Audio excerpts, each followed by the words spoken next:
So interestingly, your body will tend to take this vitamin D3 because it doesn't use it by itself. It has to convert it into an activated form of vitamin D3. And these are actually available by prescription, but your body makes it by itself, and it does this in two different ways.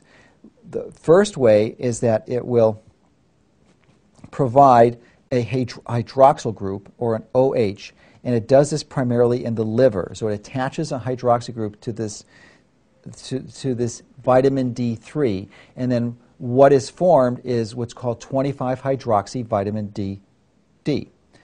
And what happens from there, that's not the active form, but that is a real important form. We'll talk about that in a moment. That vitamin D, the 25-hydroxy vitamin D, then is further converted to the active form, which is 1,25-dihydroxy vitamin D, where your kidney or other peripheral tissues attaches another hydroxyl atom to that vitamin D. So it has two hydroxyl atoms, and that's the form of vitamin D that works in your tissues. But it's important to understand that it's virtually never necessary to ever take this form, because there are very few genetic metabolic defects that will, or clinical conditions that will limit your body to make that form of vitamin D. Essentially, if you get vitamin D into your body will take care of the rest. The metabolic machinery is there. The challenge with the vitamin D deficiency is getting vitamin D3 into your body. And the ideal way to do that is with UVB exposure. Secondarily, you can swallow it, but then you're going to run into some complications, as we'll talk about in a minute. Now, it's important, if you're going to apply the information in this video and all the knowledge that's known about vitamin D, I think it's in most every circumstance is going to be very difficult to achieve the maximum benefit without somehow, some way, testing regularly for vitamin D. And so it's important to have a good understanding of what vitamin D testing involves. And this slide is really crucial to develop that understanding. And if you look and carefully examine this, you'll see the levels of the different various forms of vitamin D in your body. In the first bar, we see the levels of vitamin D3, which you can see are very low. But then the next graph is actually the levels of the 25-hydroxy vitamin D3, which is the one that we test for.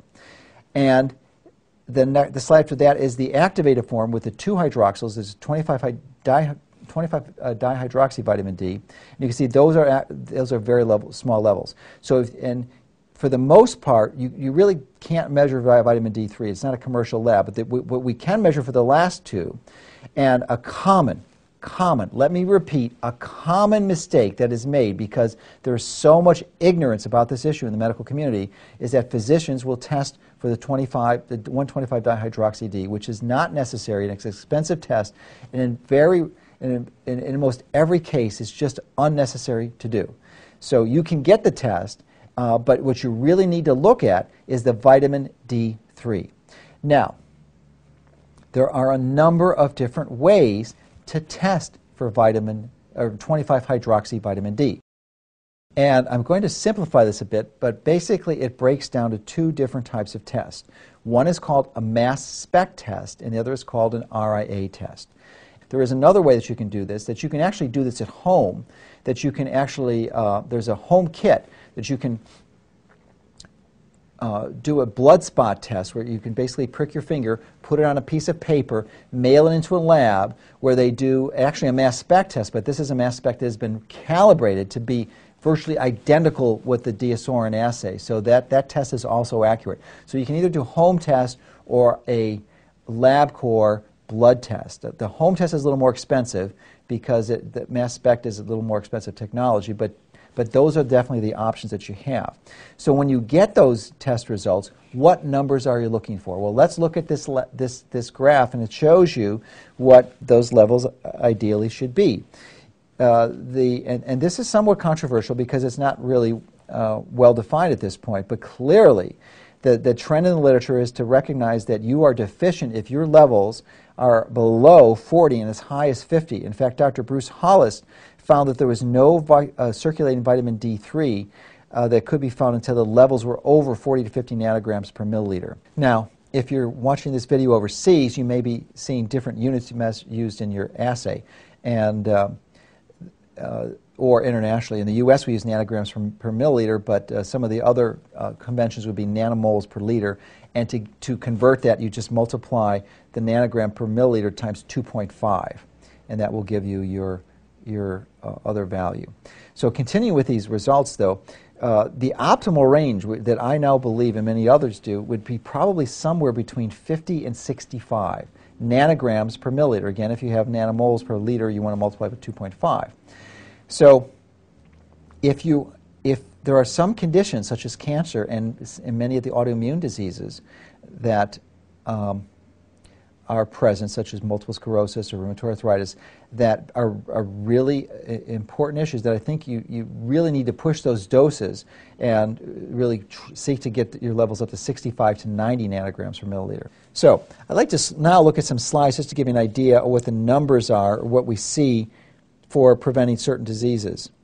So you can see that once, for rickets, on this slide, that if you go up to 99%, up to about 20 nanograms per milliliter of vitamin D, 25-hydroxy D, you will prevent 99% of rickets. That's virtually almost all rickets, which is one of the most sensitive vitamin D levels is the rickets. This is why I believe that it was really only recognized for the longest time of being effective for this condition. But because very few people were getting to the higher, more therapeutic levels. On the next slide, we see a condition of diabetes. Diabetes is both an autoimmune disease and a chronic degenerative disease because there's two types primarily. One is type 1 diabetes, and the other is type 2. Type 1, we're finding, is very powerfully and closely related to vitamin D. So the further you live away from the equator, the more likely you are to have or type 1 diabetes. So that's another crucial reasons why pregnant women need to be optimized with vitamin D, and their children once they're born, because insulin-dependent diabetes is definitely something you want to avoid. It's also incredibly useful for the treatment and management of type 2 diabetes, the ones that's affecting nearly 1 in 3 people in this country, either with diabetes or prediabetes. So it's very, very useful. So you can see on this slide that if you get your level up to over 50, you have prevented nearly 80% of type 1 diabetes. With multiple sclerosis, a little bit about the same thing, you're up to 60%. And with falls and fractures, you can present half of them at very, very low levels. So the next slide, we can look at some of these cancers, and you're looking at up to 80% reduction rates of all cancers combined when your vitamin D levels are up to about 50, a little bit, somewhere between 50 and 55. So to me, I don't know of a more profound and more powerful argument to make sure that you and your family members have these optimized levels of vitamin D.